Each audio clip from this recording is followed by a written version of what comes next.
mainly in hospitals, in drug companies, Saudi FDA, labs in different areas, and administration. But if we go to the second model, which is Doctor of Pharmacy, where a lot of School of Pharmacies in Saudi Arabia are taking that direction. They're establishing, we have several programs of 0 to 6, of 6 years pharmacy programs. Student here can start 4 years of pharmacy and then continue on, and they do the training that they mentioned. Dr. Nasser Zawiya, training or clinical rotations, we call it 7 to 10 rotations, each rotation 4 to 6 weeks. And after graduation, student either join PGY1 and PGY2 or a fellowship, or they can go to a master and a PhD program. Here you have to decide as a student. If you would like to continue your professional career, that means you would like to go and work in a hospital, be part of the round and so on, it is better for you to go PGY1, PGY2, and then go to fellowship or subspecialization and so on. But if you would like to go and join academia, most of the time you have to go for a master and PhD. You have to decide. You have to go and look to these booths, speak to a pharmacist, speak to the panel if you have any confusion. In Saudi Arabia, there is a high demand for clinical or clinicians who have a pharmacy program.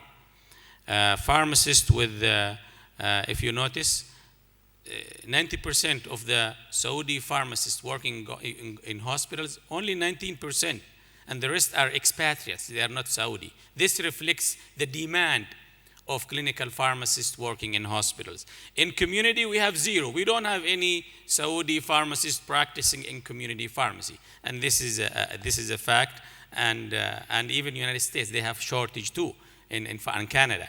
So everybody having shortage in pharmacy. In drug companies, nowadays we have less than, or private sectors, we have less than 1% of Saudi pharmacists working in drug companies, either as a medical representative or the director of the scientific office of the company. And this is the third model, and I don't think so our Saudi fellows are interested in it, going to study 6 years and so on. That's why I concentrated more in the American models, because our own university in Saudi Arabia, they are going and follow the American models. And this is the last slide, which is very interesting. But what I like about pharmacy, which is my profession, first of all, the demand is strong. And they pay very high, they pay very well. And we have job security and sustainability and availability, and any location in the whole world.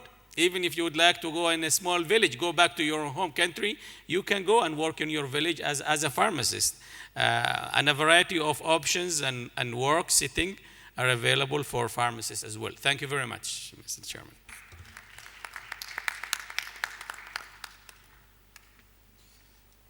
Thank you, Dr. Asiri. And if you'd like to learn more about the classification and whether your program that you are heading to is recognized, you have to listen to Dr. Yasser Tashkandi, our next speaker. He's the Assistant Secretary General for the Classification and Registration at the Saudi Commission for Health Specialty. Please welcome Dr. Tashkandi. عفوا دكتور هذه البوينتر ما في اوكي بسم الله الحمد لله والصلاة والسلام على رسول الله. It's an honor as well as pleasure to be here with you to share some of the ideas that will help you, inshallah, to plan your future properly. Before I start, I would like to see hands. How many of you in the audience here are fresh graduates from any healthcare specialty and planning to go for postgraduate degree in the next 3 to 5 years? Can I see hands, please? 1, 2, 3, 4. All right, there are few numbers. My sight cannot go beyond the first 5 or 10 rows, but I can see that there are some other. Thank you very much. All right. The challenge is that we have a number or significant percentage of Saudi healthcare professionals who finish their degree from Saudi universities and travel abroad and come back with their degrees to find that the degrees that they have been working on for the past few years is not accepted here.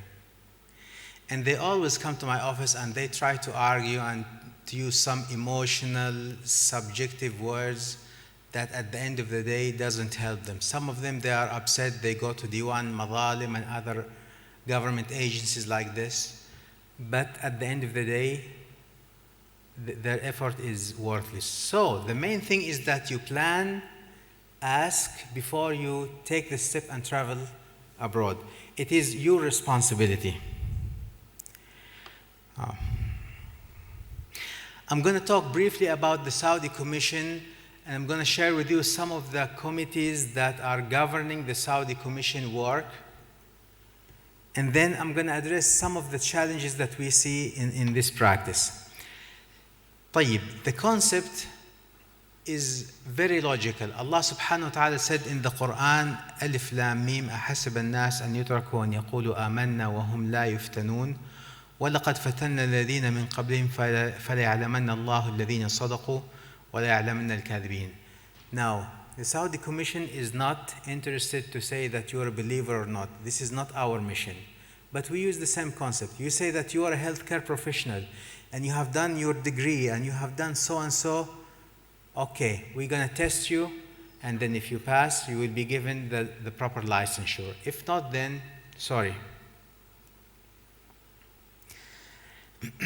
In 1992, there was a royal creed to approve the rules and regulations and the system of the Saudi Commission. So we're not talking from our own minds.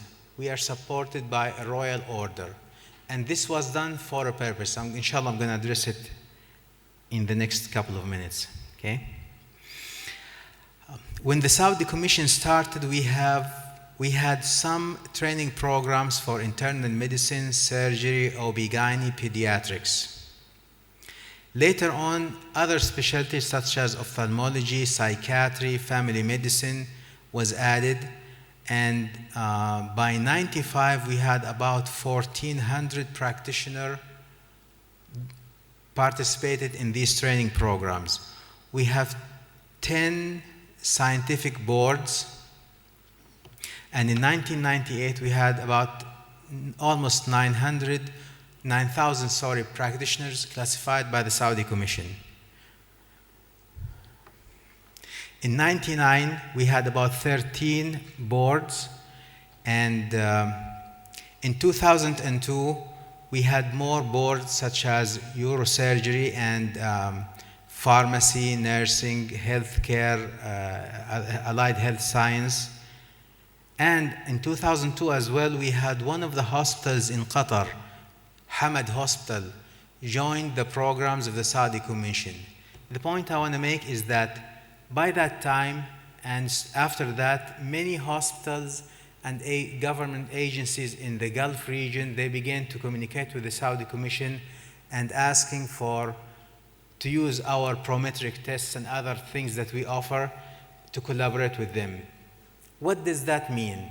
It means that other countries in the Gulf region are trying to use the help of the Saudi Commission because they believe that the Saudi Commission has came so far and reached to a good level. And we in the Saudi Commission are proud of that, and we're also trying to help in that area.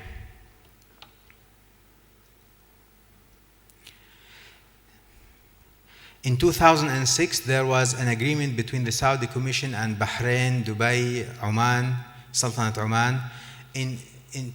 We did some agreement to help in terms of training as well as classification and exams.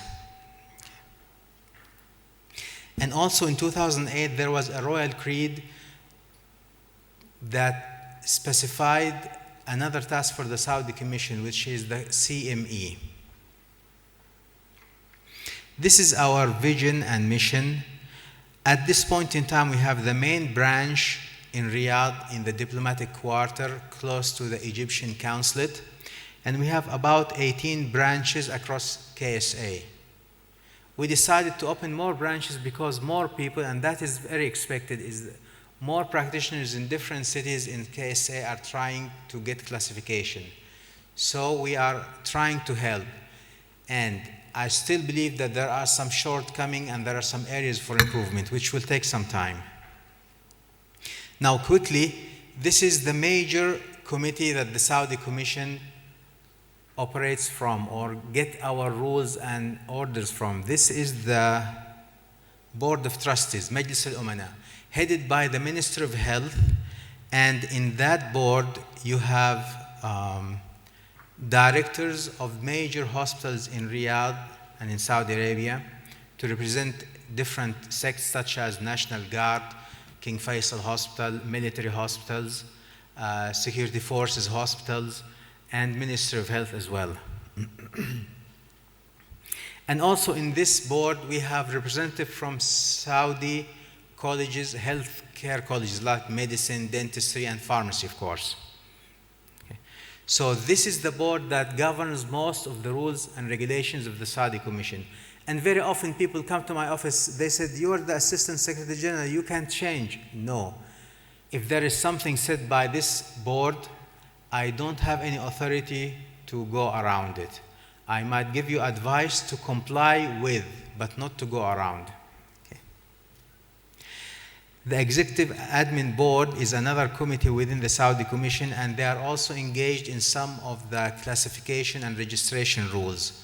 We have 3, 4, 5 different committees. So the point is that it's not up to me. I can direct the case to the proper board and committee to give an answer. And I can advise you, if you have any challenge, I can advise you with regard to this, but I cannot change the rules.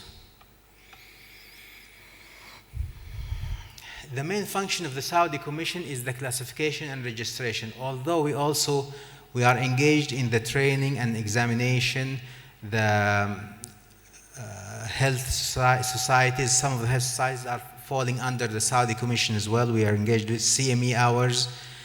And recently we are beginning to introduce some e-service. And with the introduction of the e-service, many of our processes will be changed from hard copy applications into e. So in that period, it's normal to expect challenges. So we have to be aware of that. One of the main challenges is that toward the end of 2013, we had about 500,000 healthcare practitioners registered in the Saudi Commission. About 17,000 of them had failed some exams of the Saudi Commission. About 2,000 plus had fraud certificates and diplomas. And recently, a friend of mine shared with me a very scary news. He said that there is a website in which you go into that website and you request a diploma, a degree from any university in the world. You can request something from Harvard. You can request something from Johns Hopkins, GW, Maryland, whatever. You pay by the plastic money, Visa, MasterCard, and within a couple of days you're going to see UPS or FedEx come knocking at your door and give you the degree. They don't offer graduation ceremony. And unfortunately, we have many cases of such practitioners who came and they worked in some hospitals for a good number of years and then they were discovered that their degrees are fraud. Okay. I'm sure neither you nor I would like to be patients for those people. Okay. Yeah.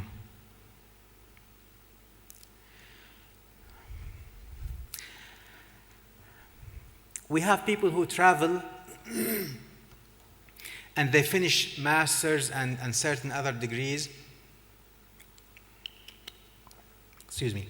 And when they come, they want to be classified as clinical pharmacists, clinical nutrition, or other specialties, and they have zero hospital work in their training. And unfortunately, some universities in other countries, I cannot say what is their exact intention, but they attract students They give them some promises, and when those students finish and come back, they found that their degree is not accepted because they don't have any clinical training. I had a guy who came to my office and he was very upset, and he was claiming that the Saudi Commission didn't accept his degree despite the fact he's coming from one of the world-leading universities, blah, blah, blah.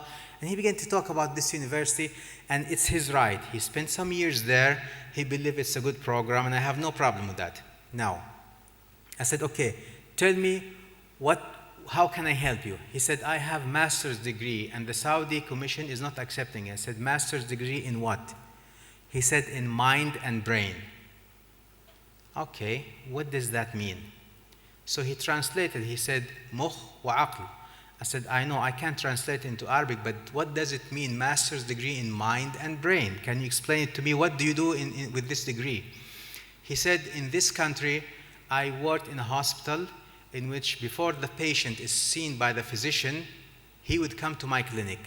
I will run some tests, then I will define the problem for this patient so the physician can help him. I said, okay, this is called diagnosis. Do you make diagnosis? He said, yes. I said, cool. All right, mind and brain. Do you make diagnosis in neurology or psychiatry? He said, both. I was, all right. So then what is the role of the neurologist or the psychiatrist if you make the diagnosis? He said, well, I don't know. And he began to talk about his university.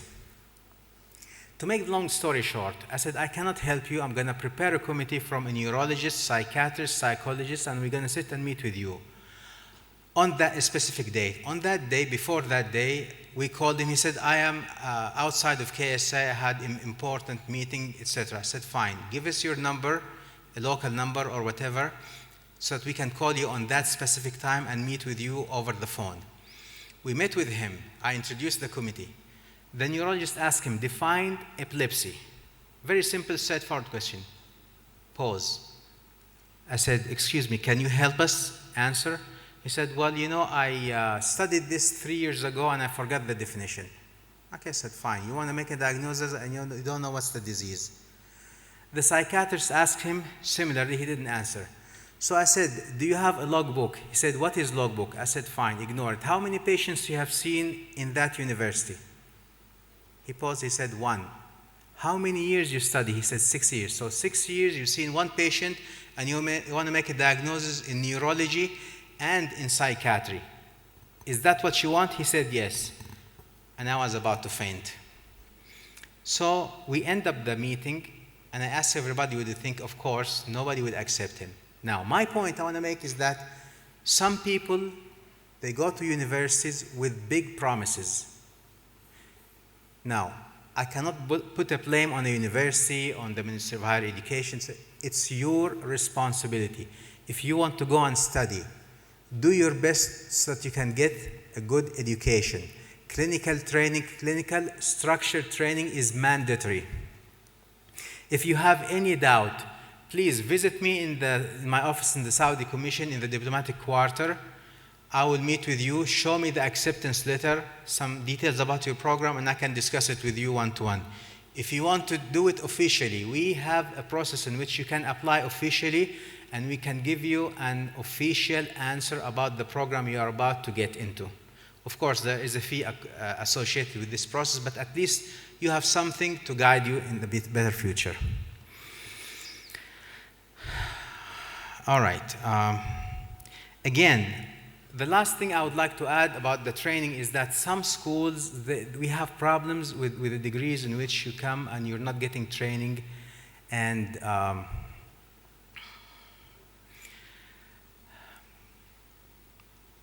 number of pharmacy technicians specifically has been attracted to some schools with the promise that they're going to get a bachelor degree in pharmacy. And when the persons come back, we find that the Ministry of Higher Education is not accepting that degree. And therefore, the Saudi Commission cannot give you a classification for that. So please make sure, even if you apply officially through Ba'that Khadim al-Haramain al-Sharifain or other type of scholarships, it won't hurt to visit the Saudi Commission and check about your program. Bring me some documents and I'll be happy to sit and discuss it with you. Now, there are so many things, but unfortunately, we don't have much time. So I'd like to stop here. And if you have any question, I'll be more than happy to help. But the final message, it is your responsibility. And since the chairman is here, I would like to leave. Thank you very much. It's an interesting topic. Thank you, Dr. Tashkandi. The last and not least is your gate, advisory gate in the SACAM, Saudi Arabian Cultural Mission, is Dr. Abdulaziz Al-Isa. He's a professor of pharmacology and toxicology and pharmacy program advisory at SACAM. Please welcome Dr. Abdulaziz.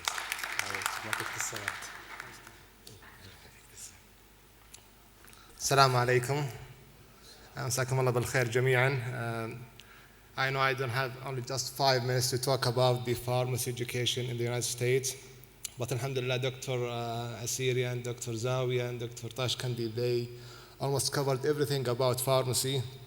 Today I will talk briefly about the pharmacy education in the United States, and I will focus mainly on the most common questions that we receive almost every day from the Saudi students in the United States, and starting with the pharmacy degree that you can use to practice pharmacy in the United States or in Saudi Arabia. You have to have Doctor of Pharmacy or PharmD. This degree must be accredited by the ACBE, the Accreditation Council of Pharmacy Education. After that, you have to get the state pharmacy licensure exam, which is the NAPLEX, and the state law. I want to pay your attention to one of the degree that confused most of the students, which is the BS in Pharmaceutical Sciences that Dr. Zawiya talked about, the BS and PS. This degree will not permit you to practice pharmacy in the United States and in Kingdom of Saudi Arabia. Therefore, actually, in the Ministry of Education and in SACAM, we don't recommend anyone to apply to this degree. There are three options or three ways to study or to earn the PharmD program. The first one, we call it 4+4, in which you have to earn a college degree in any major. During this college degree, you have to take the pre-pharmacy requirement, and the GPA should be up 3.0 and above. Then get the PCAT. After that, apply to the PharmD program. So the total will be 8 years to get the PharmD program in this pathway. The second option is the 2+4, in which you have to complete the pre-pharmacy requirement, which might take from 2 to 3 years, and you have to maintain your GPA at 3.0 or above, then get the PCAT, then apply to the PharmD program, which will be from 3 to 4 years. So the total will be 6 years. The third option is what we call the 0 to 6 PharmD program, in which you will get a direct entry to the PharmD program from the first year, but you have to maintain your GPA above 3 in the first 2 years. There is no need to get the PCAT, which is the Pharmacy College Admission Test. So the total of the third option will be 6 years. In the Cultural Mission, actually, we prefer the third option, which is the 0 to 6 years to complete the PharmD within 6 years. If you get a scholarship from the King Abdullah Scholarship Program, you will have 1 year for to study English and 4 years to study Bachelor of Pharmacy. But as soon as you get accepted in the PharmD program, there will be a modification in your scholarship, and it will be 6 years instead of 4 years.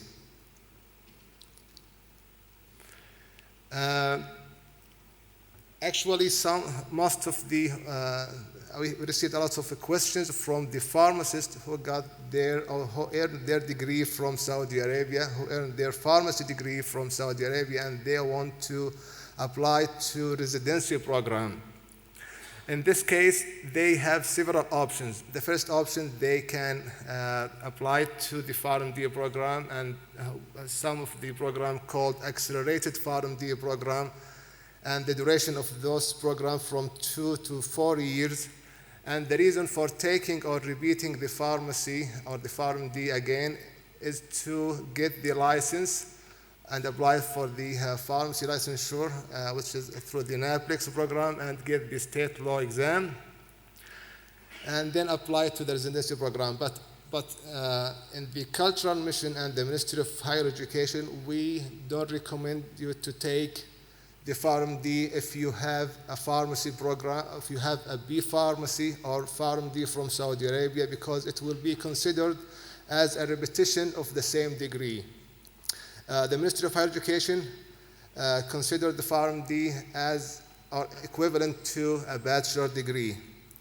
There is another option, which is the non-traditional PharmD program, but again, the Cultural Mission and the Ministry of Higher Education do not recommend the non-traditional PharmD program because it's considered as online program. There is another alternative way to get the pharmacy license, and then you can apply to the residency program. The other alternative way is by taking some of the equivalency exam called the FPGEE, the Foreign Pharmacy Graduate Equivalency Exam, and take the TOEFL. When you get both exams, the TOEFL and the FPG, you can get the certificate. After that, you have to complete the internship, which is from 1,500 to 2,000 training hours. After that, with the FPG, the certificate, you can apply or you can get the NAPLEX exam and the state law. This duration will be from 1 to 2 years. And there are like 2 universities in the United States. We have like agreement with them to accept the pharmacists from Saudi Arabia to prepare for the FPG and to get the internship in the United States.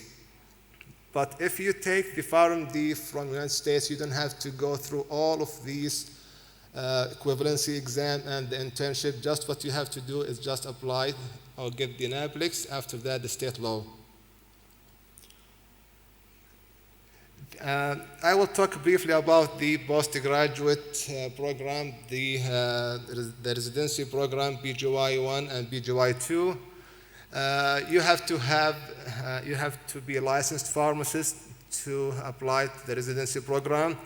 In the BGY1 or the postgraduate year 1 pharmacy residency program, it will be covered only the general pharmacy practice. In the second postgraduate program, residency program, it will be specialized residency program. It will be concentrated in one of the pharmacy specialty like the critical care, pharmacotherapy, or the ambulatory care. Some of the students, they complete their education after the residency and they apply to the fellowship program, which will be from 2 to 3 years after that. The fellowship program will be mainly a research, and it has some clinical experience and some teaching responsibility. But actually, we prefer we encourage all of the pharmacy students, if they want to go through the clinical pharmacy program, it's good for them to get BGY1, BGY2. After that, it's good to get the PhD in pharmacotherapy or other clinical pharmacy program. And actually, this table shows just a summary of what we talk about and the duration of that you have to, as you see in the first one, it will be 9 to 10 years from the high school till you complete the second BGY2. And as we said, the third one, which will be from 0 to 6, is the shortest and the best way to get the PharmD and the residency program will be 8 years. And if you have a pharmacy degree from Saudi Arabia, it's good to go through the program that will allow you to get the license, like the program that I said in 2 universities in the United States. It will be from 3 to 4 years. And if you have more questions, you might visit the website of the Saudi Arabian Cultural Mission, and also there will be more information about the PharmD program in the American Association of College of Pharmacy. Thank you so much. Thank you, Dr. Abdulaziz. I don't think we have much time for questions. We have 5 minutes before the Maghrib prayer. So maybe we'll start with the ladies, if you have any questions.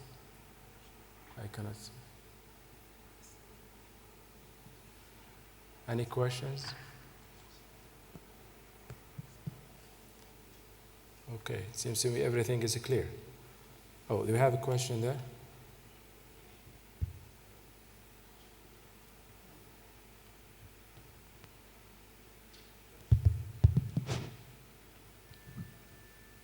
Assalamu alaikum.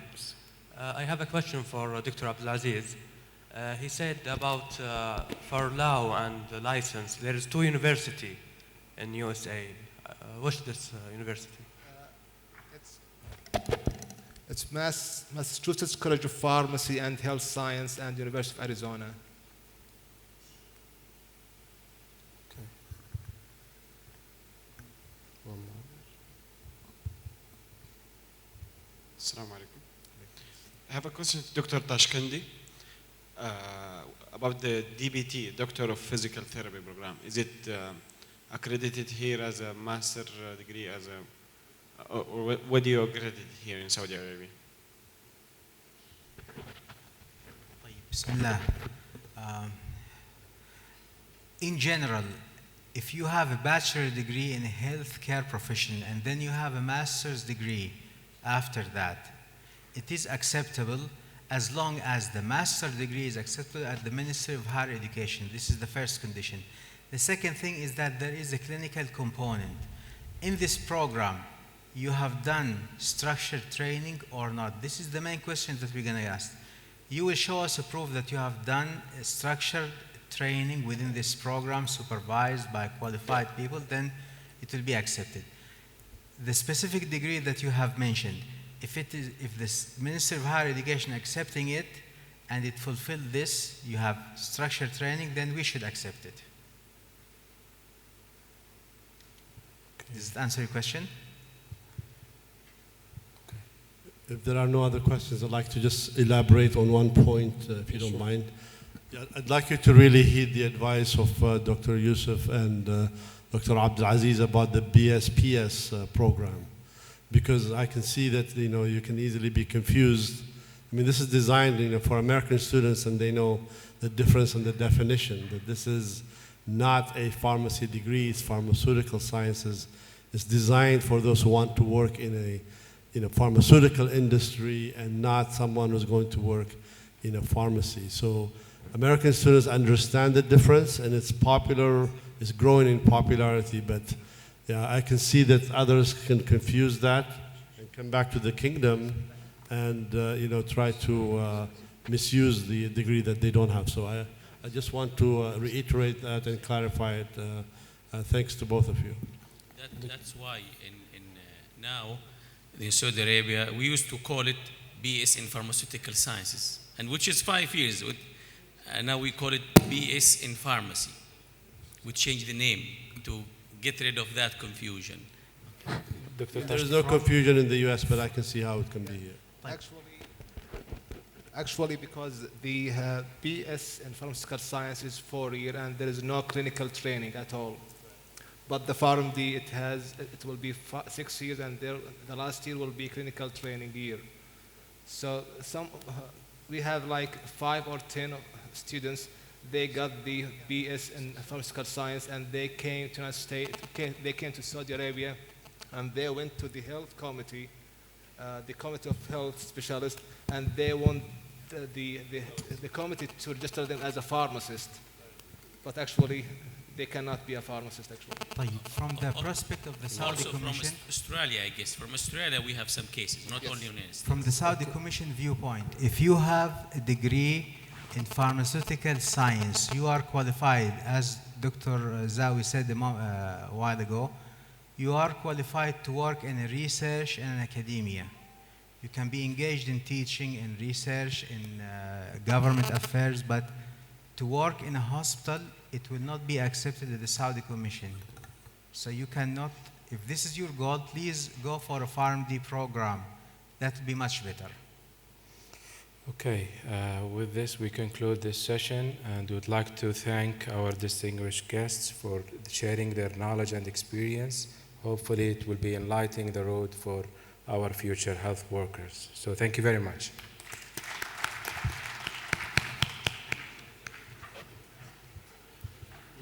All right, so no break this time.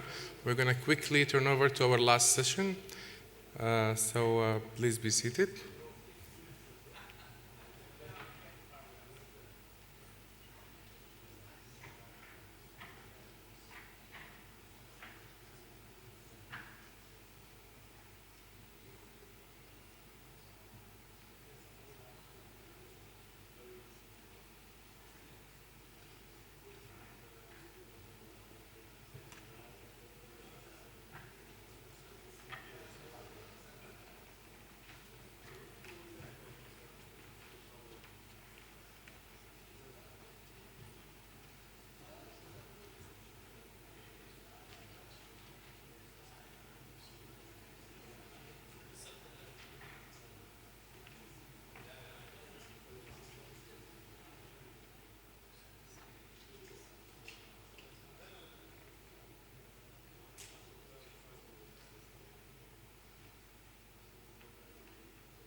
All right, so we'll try to push this a little bit. Time is always an issue.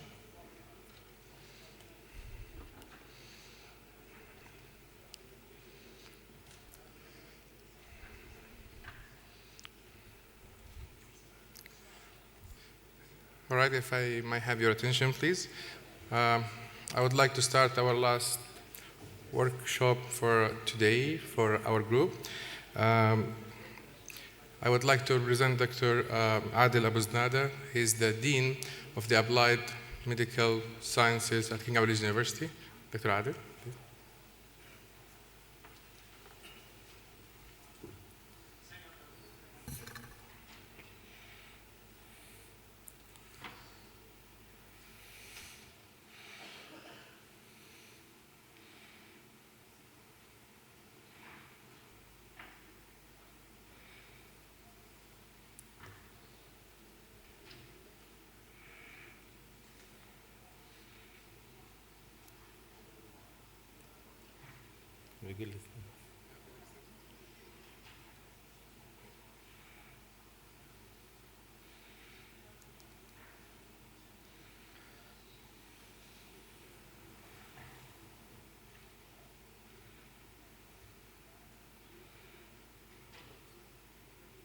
Bismillah ar-Rahman ar-Rahim.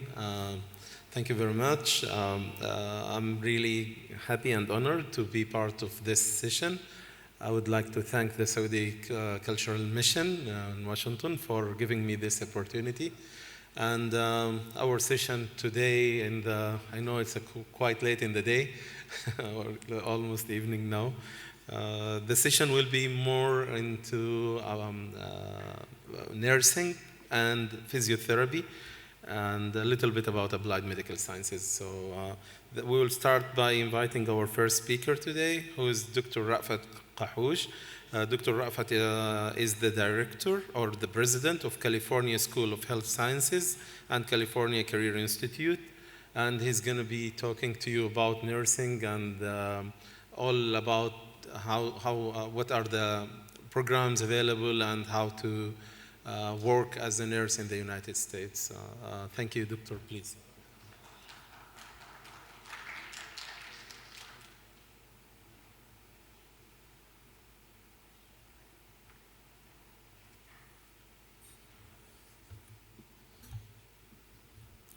Assalamu alaikum.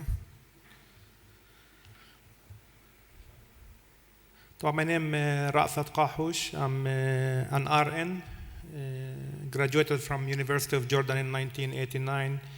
I immigrated to the United States in 1992, where I finished my master's degree from University of California, Los Angeles, and I did my PhD in nursing from San Francisco.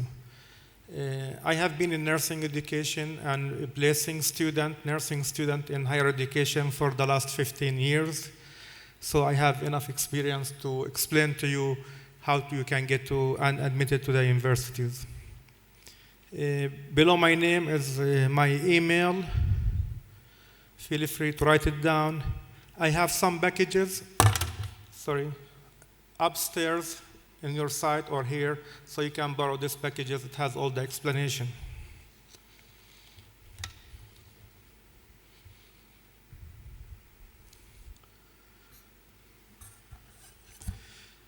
The purpose of this presentation is to provide you with information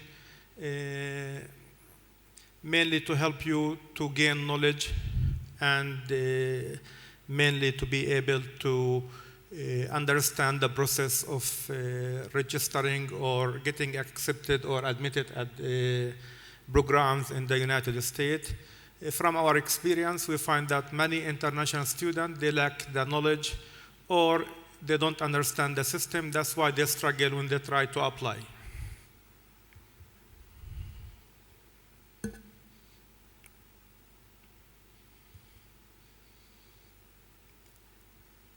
Again, we have different degrees in the United States. Let me explain it to you. If you have only high school diploma from the Saudi Arabia here, you can start with associate degree in nursing, which is 2 years program. And then you can continue toward bachelor degree. If you have associate degree or what you call diploma, then you can continue from diploma to BSN. Now, to continue from diploma to BSN, it is a little bit challenging for you. Usually, the US system will not accept the degree you have, and you might start from the beginning. Now, to be able to continue without repeating the courses, it is the best way is to go and apply for the RN exam. So if you have two years or 3 years nursing, the first step to do is to apply for the Board of Nursing. You are qualified as associate degree to apply for RN exam. If you are able to pass the exam, then you can continue from RN to BSN. It takes you only 2 years. So if you need to bridge, the best way to bridge is to pass the board exam. And then you can continue.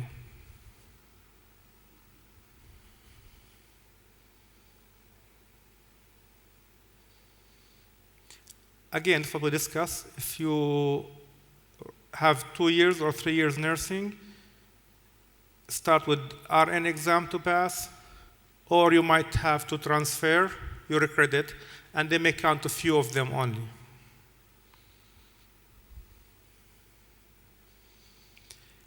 Now, Bachelor of Science, it is a 4 years program. So if you don't want to go for 2 years program, you can go for 4 year program. In the US, it is very difficult to go for 4 year programs. It is very competitive. There is big waiting list. So it take you time to be able to